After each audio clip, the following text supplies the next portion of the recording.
o que deve ter de bolsonarista assistindo o vídeo nesse momento e sem entender nada, falando, nossa, o Paulo Guedes está contra o Bolsonaro, Paulo Guedes comunista, mas então por que o mito não demite o Paulo Guedes se ele é comunista, ele está do lado do PT?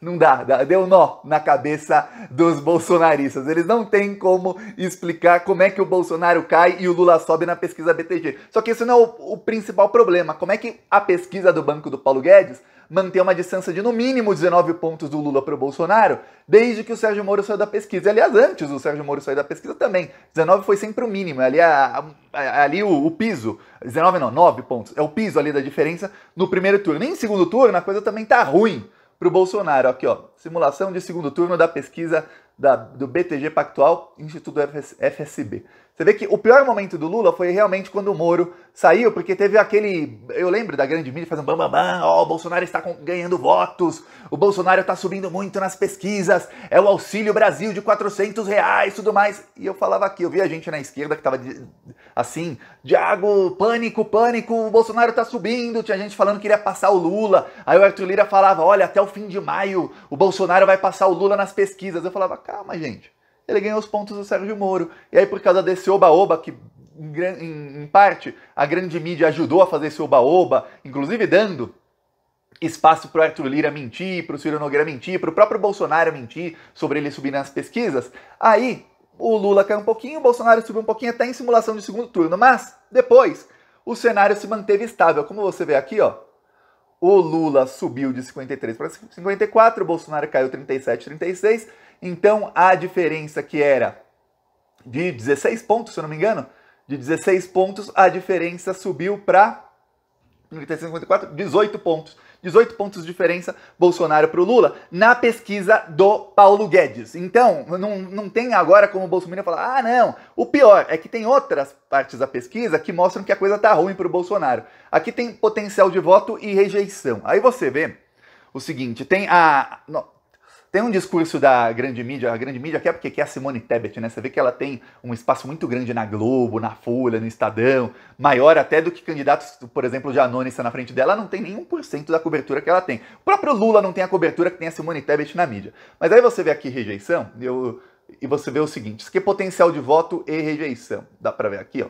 Aqui, em azul escuro, é quantas pessoas dizem que vão votar com certeza no candidato tal. Aqui em azul é quantas pessoas dizem que podem votar nele. Talvez sim, talvez não. Aí você vê aqui o Lula, eu vou ampliar para você ver. O Lula tem 33% das pessoas dizem, vou votar no Lula, é só nele. 23% dizem, posso votar no Lula, posso. Então o Lula, em potencial de voto, ele tem 55 pontos. Você vê aqui pelo gráfico menor, que é maior do que todo mundo. O segundo com maior potencial de votos, acredite ou não, é o Ciro Gomes. Só que o Ciro Gomes tem um problemão. 36% dizem que poderiam votar nele. Por que poderiam votar nele? Porque a gente que diz, se um dia fosse só Ciro Gomes e Bolsonaro, eu votava nele. Gente que não gosta do Bolsonaro, se fosse só o Ciro Gomes contra a Simone Tebet, votaria nele. Então o potencial de voto dele, você vê que é maior que o do Bolsonaro. Isso é um desastre pro Bolsonaro. O Bolsonaro aprovou o auxílio, o Bolsonaro gastou 200 bilhões de reais fora do teto de gastos, ou seja, driblou, ele está endividando o Brasil assim para as próximas décadas, para diminuir o ICMS só até dezembro, para que a gasolina caísse de 8 para 6 reais. Gastando 200 bilhões de reais, eu nem tô contando aí os 41 bilhões do aumento do auxílio e tudo mais. Tá, o Bolsonaro fez isso e o potencial de voto dele é ali, ó, 26 dizem que votariam com certeza nele. Não tá focando aqui, ó. E 13% poderiam votar, ou seja, o voto máximo do Bolsonaro é 39 pontos. Agora, olha a rejeição. A rejeição do Lula é de apenas 42. A do Bolsonaro é de 58. 98% dos entrevistados dizem que conhecem o Lula. 99% dizem que conhecem o Lula. Só 1% diz que não conhece o Lula e 1% diz que não conhece o Bolsonaro. Eu não sei quem são essas pessoas. Imagina alguém que não conhece o Lula nem o Bolsonaro. Tá, aí a mídia começou a falar o seguinte, Simone Tebet tem a menor rejeição entre os principais candidatos. É uma meia verdade. Se você olhar números absolutos, você vê como números enganam. Olha, a rejeição dela é apenas 28. Não é a menor porque é igual a do Janones. Só que tem um problema. Olha quanta gente não conhece a Simone Tebet. 57% não sabem quem ela é.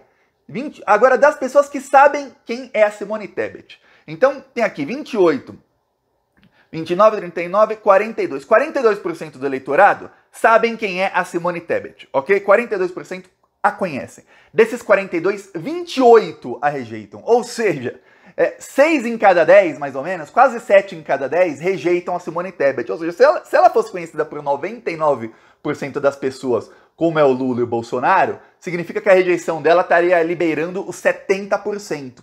E você vê como números enganam. A mídia usa o número para enganar. Não, a rejeição dela é menor, mas ninguém conhece ela. Ela tem uma rejeição de 28, 7 em cada 10 que a conhecem a rejeitam. Eu sinto muito te falar, o apresentador aí do Globo News, articulista do Estadão, mas a rejeição dela, você tem que ver a rejeição em quem conhece a pessoa. Quem não conhece não pode rejeitar, né? A rejeição dela tá aí nos 70%. É um balde de água fria muito grande pro Bolsonaro. A situação do Bolsonaro tá péssima. E o pior, na espontânea, o Lula ganha no primeiro turno.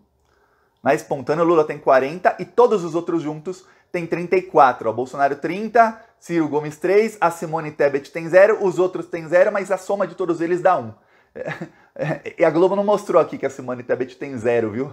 0 na espontânea. E vamos lembrar, a eleição, o dia lá que você vai na urna, é espontânea. Não tem lá uma cartelinha com o nome de todo mundo. Não, você vai lá, você digita o número. Você pode levar o santinho e tudo mais, você leva o santinho de alguém que você quis. E espontaneamente votar. Então, a situação do Bolsonaro vai ficando cada vez mais difícil e é por isso que você vê ele cada vez mais focando em tentar golpe. O Bolsonaro, ele tenta agora apoio de alguns dos generais. Ele não tem o apoio, pelo menos, eu vou falar, pelas últimas semanas, ele não tem apoio dos 3 chefes das Forças Armadas para golpe, mas o que ele quer é o seguinte, que os CACs, que são 600 mil bandidos bolsonaristas armados, não todos são bandidos, tem gente que talvez seja de bem e que não seja bolsonarista ali nesses 600 mil que compraram armas, mas a grande maioria é bandido fascista bolsonarista, a grande maioria. Bolsonaro quer que esse pessoal inicie uma tentativa de guerra civil no dia 7 de setembro e que as polícias pelo menos cruzem os braços ou façam com que isso fique maior, para que ele tenha uma desculpa para chamar o exército. E aí, os 3 chefes das Forças Armadas, como são subordinados a ele, seriam obrigados a acatar o que ele diz. Ou teriam que se demitir, o que aconteceu também no ano passado, quando os 3 chefes das Forças Armadas não queriam acatar o Bolsonaro e se demitiram, os 3 em conjunto. Esse é mais ou menos o plano do Bolsonaro, é isso que ele está fazendo, é por isso que ele tá cada vez mais inventando fake news e tentando disseminar ódio nos grupos bolsonaristas para ver se esse pessoal se inflama para o dia 7 de setembro. É por isso que no lançamento da candidatura dele ele falou, eu estou disposto a dar a vida pelo Brasil, eu espero mesmo de vocês. Ele fala, 7 de setembro iremos às ruas pela última vez. Ele quer que o pessoal invada, toque fogo no prédio do STF, faça alguma coisa no prédio do STF, nos outros prédios, no Congresso Nacional, para que ele possa realmente causar esse tumulto todo. Essa é a tentativa de golpe dele antes da eleição, que ele sabe que chegando a eleição não vai ter desculpa. Uma coisa, o Bolsonaro, ele foi oficializado como candidato na convenção do PL, e tem uma coisa, o PL como um partido, eles têm que votar em quem é o candidato. Mesmo o Bolsonaro sendo presidente, não é uma coisa automática, ele é o presidente e tudo mais. A votação foi feita por meio eletrônico, sabia? E foi feito com supervisão, sabe de quem? Do TSE. O TSE supervisionou a votação interna do PL, que foi feita por meio eletrônico. Engraçado, para o PL oficializar o Bolsonaro como candidato, o Braga Neto como vice, oficializar os candidatos a governador, a deputado, aí a votação pode ser eletrônica. Aí não precisou de voto impresso auditável, de voto por cédula, qualquer outra babaquice. Não, aí tudo bem, na urna eletrônica. Agora, a votação lá em outubro não pode, segundo o Bolsonaro. Peço que você se inscreva aí no canal e no primeiro comentário deixe minhas outras redes sociais. Siga lá também. Falou!